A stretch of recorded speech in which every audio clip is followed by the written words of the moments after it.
Hans Niemann seems to be having a terrible day at the office at the Blitz World Championship. He lost rounds 3, 4, 5, and 6.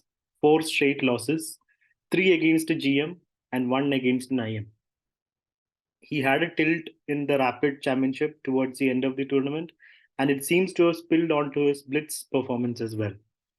So, in this video, I'm going to show you the critical moments of those four losses from rounds 3 to 6. In round 3, Hans Niemann was black against Pranav V. In this position, white has got tremendous energy, tremendous potential. The queen and rook are attacking here. The bishop is also keeping an eye on h6. And white's preparing knight f4. Hans Niemann blundered. He played knight takes e5. The problem with that is knight f4 now comes with a double threat. And you can't save the rook. Instead of that, he should have just played a move like rook f8 to knight c5. And if knight f4, there was rook g3. It was kind of okay. But he played knight into e5. And now Pranav, the young GM from India, played knight f4. Hans just played rook f8, giving up the exchange. Takes, takes, and takes. Of course, you cannot really take on g6. That will give away most of the advantage. But getting the two active pieces was sufficient because the attack still continues. Here, Hans played rook f6 and now bishop c3. It's painful. All the pieces are active for white. Rook g4, all targeting the g7 square. Now knight h5 is also coming. Pawn d4 takes, queen e7 and knight h5.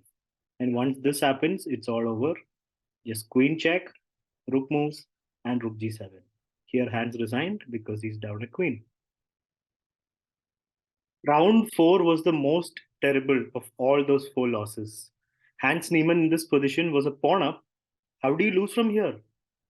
In this position, after a few checks and a few knight moves, Hans decided to give up the knight, which is the right decision. Hans is winning. Opponent took it. Opponent is Petroshan, a GM. And now Hans pushes. White still winning. Knight h6. And here Hans played king e4. And that was the blunder. He should instead have gone for king e6. Give up the pawn. If knight takes g4, f7. It was just completely winning. Only God knows why he didn't play king e6. It must have been a brain fade moment here. He played king e4, and now to his horror, his opponent Petroshan played king c3. The plan is to come here with the king, and Hans cannot really stop it. If king e3, knight takes g4 check, and both pawns are gone, and black wins.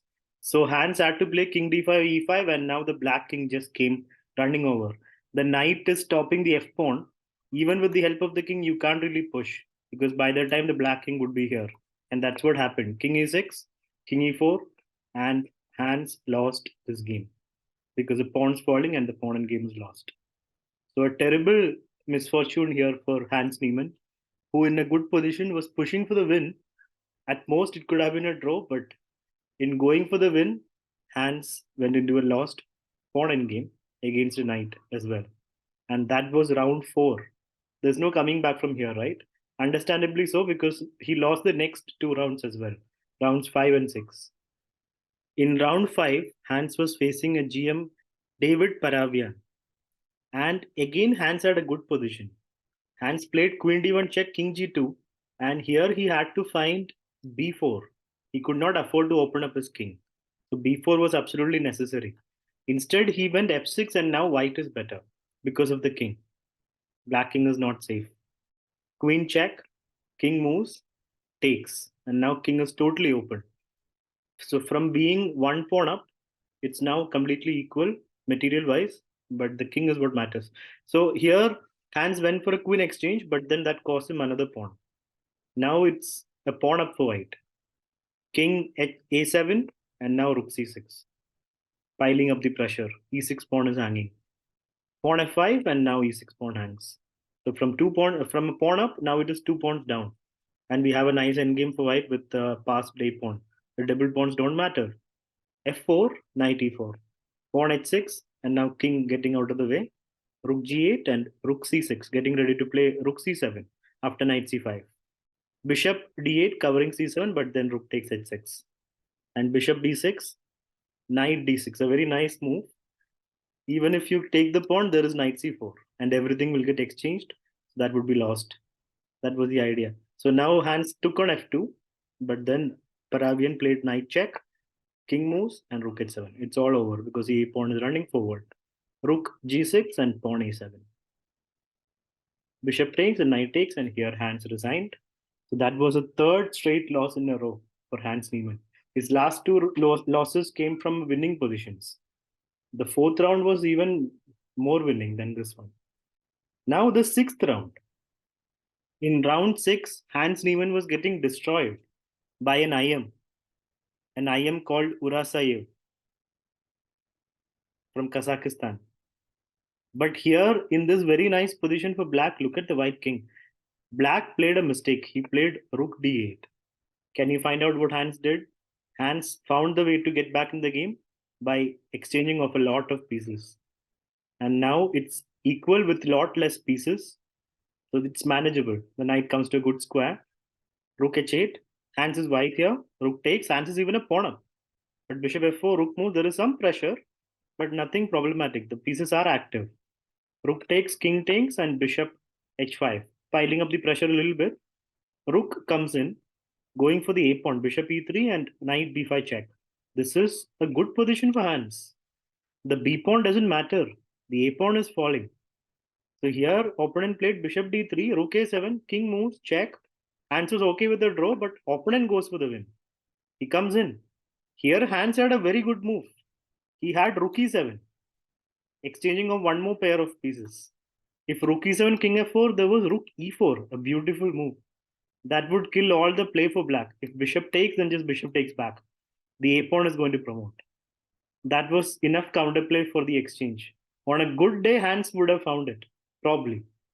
But then he played pawn f4, and now the position is lost. It's a free piece, basically. What is the logic here?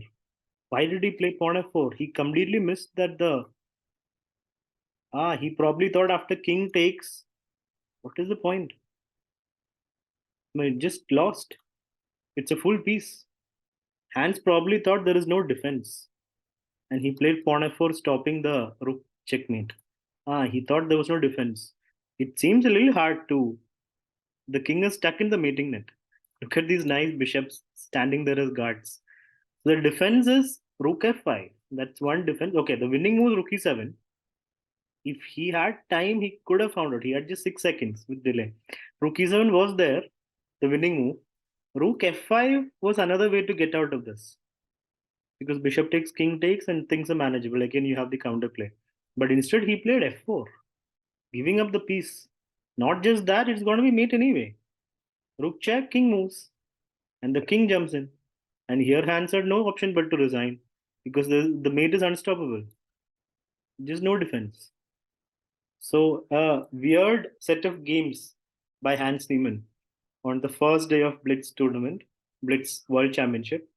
So will he ever get out of this tilt? Will he come back and show the world that he is in fact a 2700 GM and that he has the capability to defeat good players?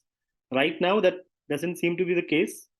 A lot of pressure is sure to be on Hans Niemann in the next few rounds of the World Blitz Championship.